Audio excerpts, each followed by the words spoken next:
All right, thanks. All right, so we are now joined by winner of today's Pala Casino 400, driver of the number 8 Richard Childress Racing Chevrolet, Kyle Busch. If you have a question for Kyle, please raise your hand and we'll get a wireless microphone over to you. We're going to go ahead and start up here with Bob Pockris, and then we'll make our way back there. Bob Pockris, Fox Sports. I know you're good, but did you think you would challenge for wins, Clash, Daytona 500, and here right off the bat with RCR? Truthfully, no. I felt like there was going to be a little bit of a learning experience, a little bit of a growth pattern, but also on the flip side of that, I always just kind of looked back and watched some of their results and success that they had last year with Austin. He ran second here last year, and Reddick was super, super fast. And so they were fast at the Clash before they broke, the 8-car was, So it's just been really, really cool. And it's been a great piece of we're making history, right? But a great piece of opportunity to go out there and continue to win races at a new team with RCR. So I can't say enough about Austin giving me a call first and foremost, but then, Richard and Judy giving me this opportunity to go out here and race for wins, and thankful to be a part of our Lucas Oil Chevrolet team today. All right, we're going to go to Jeff and then Lee. I mean, it's been a while since you just controlled a race and did what you used to do and won it like that. Mm-hmm. Is your mentality any different when you're in that situation now? Because so many things have happened to you. Are you like, something's gonna go wrong? Or are you just like, nope, it's the old me, like I know what I'm doing? What were you thinking inside the car? Yeah, all of those things. There were a couple moments where I got loose. I about bust my ass on that last run, so I was like, please don't. But fortunately, was able to hang on well enough and tried to find another groove that my car would work better in. So it was just always a constant evolution of where you needed to be and just trying to work. And that's what I enjoy most about this racetrack. I mean, it's a 2-mile racetrack. It's big. It gets spread out, but man, you can move around and you can spread out and you can make your own destiny by trying to find something else that'll help work for your race car. So, it's a sad day for me to see this racetrack be in its last race being a 2-mile configuration. So, glad I was able to win the final one here. It seemed like the fans gave you more cheers than maybe we're used to hearing. Yeah, man, Rowdy Nation's growing, bro. Loud and proud. Watch out. We're going to take over. So it's just fun to see them and to give them something to cheer for again, and to have an opportunity like today to win a race this early in the season, get everybody juked up and excited, and also continue to hopefully, have more races like this where we're able to win, get some of those playoff points kind of stockpiling a little bit so we can have a good time at the end of the year. Lee? Congratulations, Kyle. Kurt was one of the first people to come to Victory Lane. You guys hit a milestone today for winning brothers in the series. Can you talk a little bit about that? And probably the only thing that would have made it cooler would have been to have him in the field. Yeah, no, he's left all the heavy lifting for me to do for the rest of my time here. He took a break, but no, it would have certainly meant a lot to have him in the field. But just him being here and being around and still. His role over at 2311 is really special. So I know he's got a lot of friends over there, a lot of great guys over there that really pull for him, and so it's neat to have him be there. He was emotional, he's getting soft in his old age. So it was just cool to see him come up to the car and being a part of our celebration there for a quick moment. But it's fun to set records always, and when you're able to do it as a brother tandem, there's nothing more special for our parents, I'm sure. You also had straight wins. Did you beat a record on straight wins, consecutive wins, was it? Years, yeah, 19 straight years, yeah. So now Richard Petty had that record. Him and I were tied at 18. So, there's not very many records that you can beat that Richard Petty has, and certainly that was one that I set early on, long time ago, that I always wanted to achieve and get. And so I'm just so thankful for the opportunity to set that bar, and would love to continue to keep raising it. We're going to go right back there.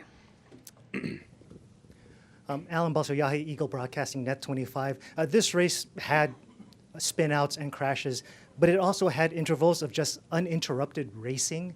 During those stretches, Was it like an eerie feeling, thinking that maybe another restart was going to happen, or are you just locked in the zone? Yeah, I mean, there was a moment there when I ran Ross Chastain down the first time, and I got to his bumper, and I was trying to make a move to get by him, and I just couldn't figure it out. And then my car just flipped a switch and went super loose. So I had about crashed a few times, and I was just hanging on at the end of that stage. And then we were able to make some more adjustments to it to get it better on the long run. And then from there, we battled again with Ross all the way up until we pitted there for the final time. And our guys executed a really good job on pit road and got me out front, and then I was able to drive away. And yeah, when you get times like that, that's always, I don't know, it's maybe not fun for the fans to watch when it gets a little bit spread out, but it's just fun for the drivers to really zone in and get to work and find different grooves and different things that'll work for you and work for your car in order to make the most out of it. Right up here. Kyle, in that Richard Haight Sports Life magazine, in that third segment, there seemed to be a gap, bigger, smaller, back and forth. Were you just biding your time, or were you just the car just come in finally and be able to get past? Yeah, no, I was trying to work on the one, and the aero games are just terrible with this car. He was literally mirror driving, just watching wherever the heck I was going and trying to put himself in front of me because it would just make me super tight, and about a few times I almost hit the wall. And so you just keep trying to find different grooves that you can still make good time in, and you're in clean air, and he's not air blocking. But this racetrack gives you that opportunity to be able to do that. So it being a half-mile racetrack, a tight racetrack in its new configuration, you're not going to have those chances. So it's going to be a completely different race and a whole new thing. But glad we were able to get it done today and find our way around them, and then again have a good execution on that final stop. We're going to go right up there. Hi, Jason Residlo from AmericaJR.com.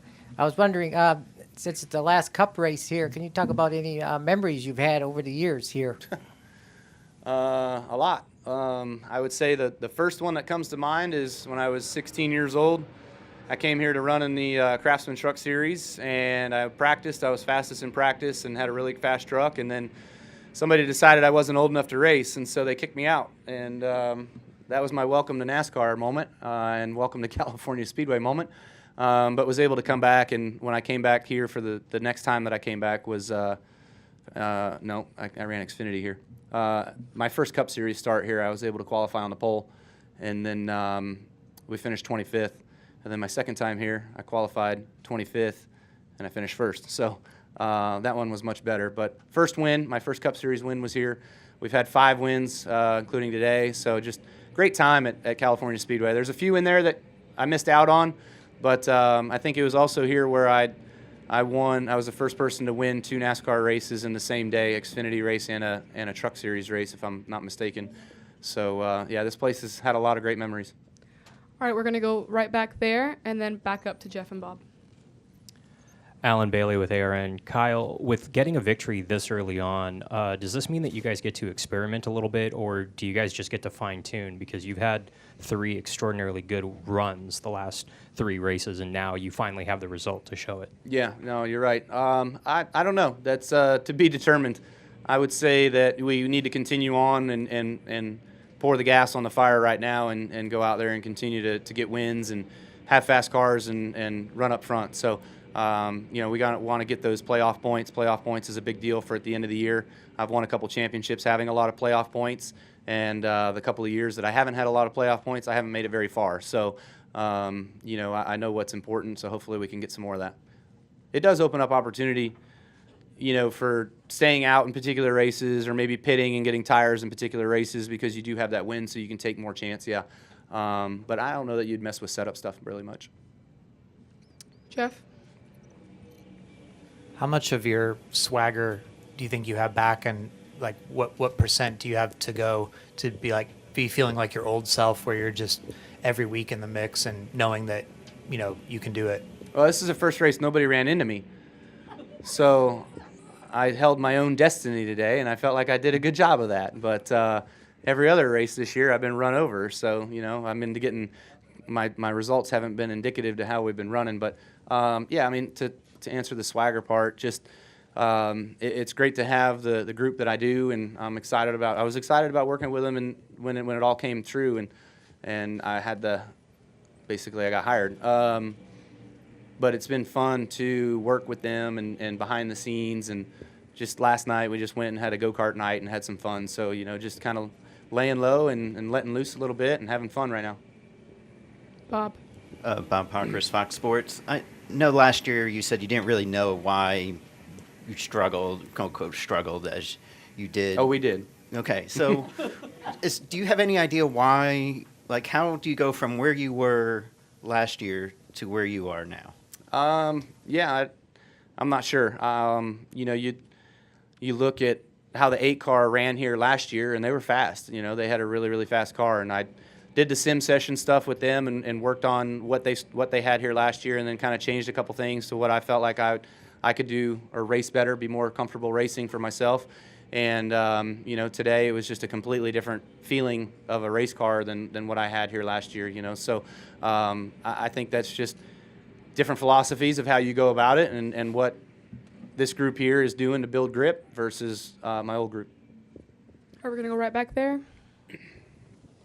Nick Charles Curry, Annenberg Media. If not for the sale of the track, of much of the track, how much longer do you think they could have run races here? Ooh, yeah, the old repave question. I don't know, man. We always wanted to keep Atlanta as long as we possibly could, but there finally was chunks coming out of the racetrack, so it gets tough. I mean, this place here, there's a lot of saw cuts out there. There's, the racetrack is pretty racy, but honestly, when you get about 8 laps into a run, you don't even go and bother with the bottom anymore. It's lane 3, 4, 5, and which is still plenty of racing room to get around here. But yeah, I have no idea how to answer that. The seams are kind of bad, but actually where they put, I think it's concrete patches at some of the places on the seams, those are super smooth and easy to go over.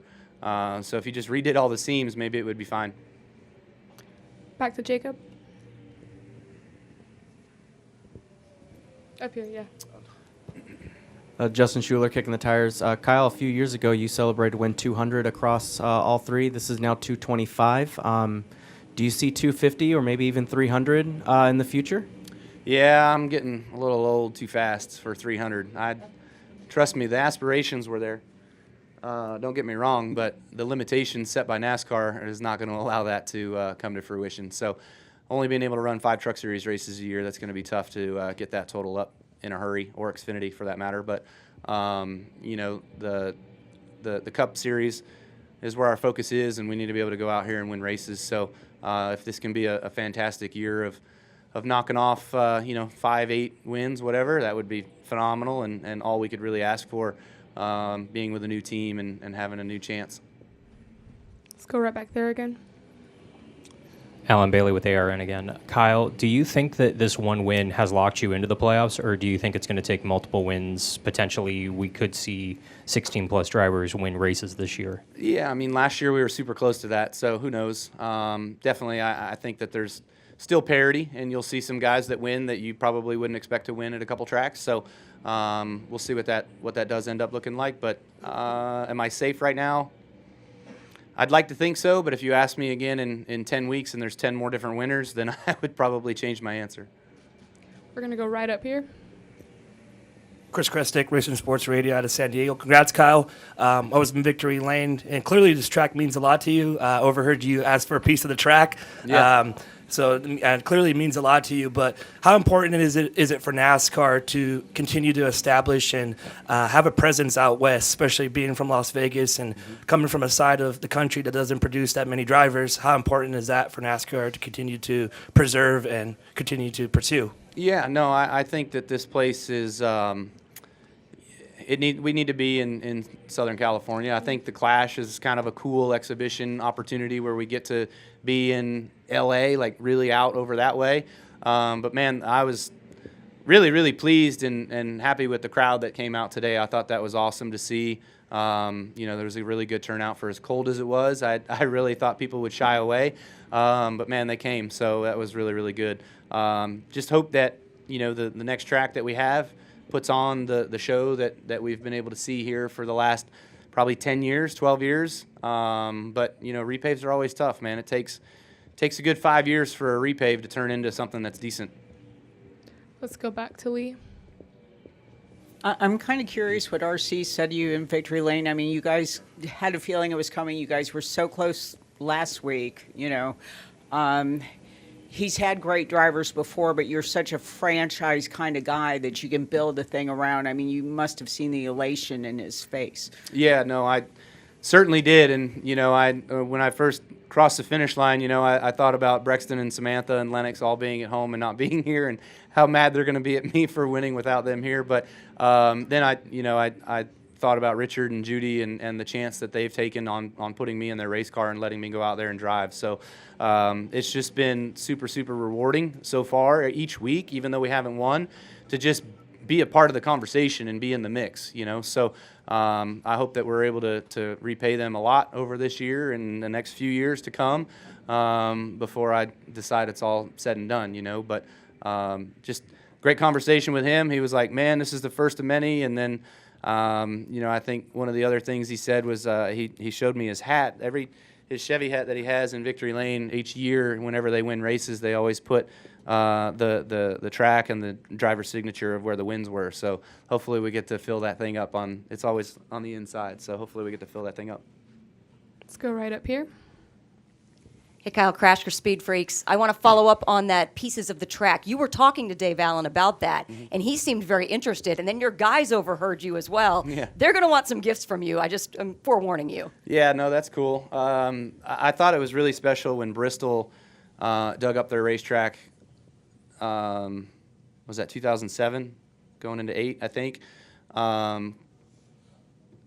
Maybe it was later than that. Anyway, they made these blocks and sent it to all the drivers of, you know, it was the last race on that concrete surface or whatever. And so I always just kind of thought, you know, if they dig up racetracks or whatever, it'd be cool to have some of those pieces, especially, you know, if you've won at that place, or as special as this place has been to me with 5 wins here, you know, it would be pretty meaningful. And winning the last one was super meaningful to me. So I would cherish having one of those. You know, it's not all that glamorous or cool looking. It's a piece of asphalt, but, you know, it's still a memory in which I have from being here, and the team would love to have a piece of that too for being the last win here. And then real quick, you had gone karting with your team last night. Can you talk about how you guys as a team have really come together over these last couple of weeks, just doing personal stuff, putting the cell phones aside and just having fun, and part of that is leading to basically what we're seeing on the track? Yeah, no, I think it's been really good, you know. Just the camaraderie within the group has been really fun. You know, they're all, I wouldn't say they're laid back. They're obviously hard workers, and they really dig in, but they have, you know, a great ethic about them that just sort of fits. And, you know, being at RCR, there's a lot of racers at RCR, you know, and so that's me. This is all I know. This is all I've ever done. And so having the chance of just kind of working with those guys that, you know, they don't give up, and they have all the grit in the world to go out there and give it everything they got. And when we wrecked in the duel last week, and they prepared another fast race car that felt really, really similar to that one, I was really impressed about the you know, the competition side of the similarities between the cars and being able to pull another one out. So it's all been good, and, you know, just continuing to build on that and have some fun. I'm sure they'll have a great trip home. I'm waiting on Austin and Richard here before we head home, so it's going to be a good trip. All right, let's go back to Steven. Steven Stump from FrontStretch.com. First of all, Kyle, congrats on the win. Congrats on breaking Richard Petty's record. Also, with Petty's record, your streak was kept intact last season because Tyler Reddick and Chase Briscoe spun in the final turn of Bristol Dirt. After the season finished, have you talked to either driver about how that finish went down? Yeah, there was some joking around at some of our. I think it was it wasn't at the banquet, but I think it was our Chase, like the playoff drivers, when they all got together after the regular season was over. There was definitely some joking around about that. You know, so it was really. I lucked into one, you know. I stole one last year, but then there were probably 5 that I could count that we coulda, shoulda, woulda won that we didn't, you know. It just would always seem like there was something against me that wasn't allowing us to score a win. But, yeah, happy to – I think there was another year, 2014, winning here. That was the only non-restrictor plate win for Joe Gibbs Racing that year. We won one race at JGR, and it was me here in California in 2014. So that was also a close year that was, almost going without. All right, thank you. We'll go right up here. Sorry, second question. Your crew chief said that Goodyear bought a much more durable tire. And you mentioned, almost losing a couple times. How was the grip compared to the tire last year that wasn't so hot? I really didn't notice a whole lot, to be honest with you. I felt like the tire was really, really similar to last year.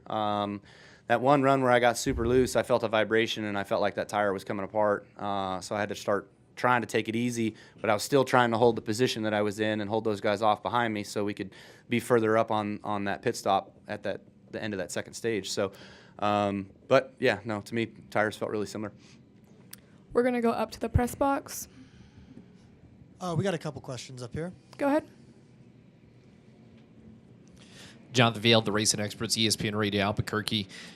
Kyle, like some have mentioned, you broke Richard Petty's record of 18 straight seasons with the win. How have the conversations been with you and other drivers in that caliber, whether it be Richard or others? Yeah, I don't think there's really been any. There's been some media questions about it and stuff like that, like what would it mean, and what do you think, can you do it, and stuff like that. But I haven't really talked to Richard about it, but it's here, we got it, so it's pretty special. I'll take the honor of carrying on the most wins now, which is really, really special, and hopefully, like I said earlier, I'd love to elevate that bar a little bit higher and take it to 20, 21, 22, whatever. Any other questions up in the press box? Yeah, ChrisKnightCatchFence.com. Kyle, I was just curious about how different it is, or how it is working with a new spotter like Derek Nealon after working with such a long-time spotter in Tony Hirschman over the last several years. Yeah, that was, talk about bittersweet. That was another bittersweet moment. When Hirschman told me that, well, he never really did tell me that he wasn't coming. I had to find out. Anyway, you always hate to not be able to take people that are close to you or mean something to your success. And the past races that I've always had with Hirschman have been super good, but it didn't work out. And, honestly, I think Derek is probably a top 3 spotter in the series, and so I didn't think I was making much of a move there. It was probably a lateral move. You've got your A-tier drivers, your B-tier, your C-tier. I feel like spotters are kind of the same. Crew chiefs are kind of the same. So it's all about how you mix all those guys together and what your success looks like. But Derek's been great so far. He was super good at Daytona. Felt like I learned a little bit from him, and there's a couple things that we talked about for him to get better on still after Daytona. And then today, I jumped his ass there late because the lap cars were running right in my groove, and I'm like, get him out of the way, let's go. And so then he had to march around on the roof and make some holes for me, so he did a good job. Anything else up there? We're all good up here. Thank you. Any final questions down here? All right, well, thank you so much All for right, your time. right on. Congratulations. Yep.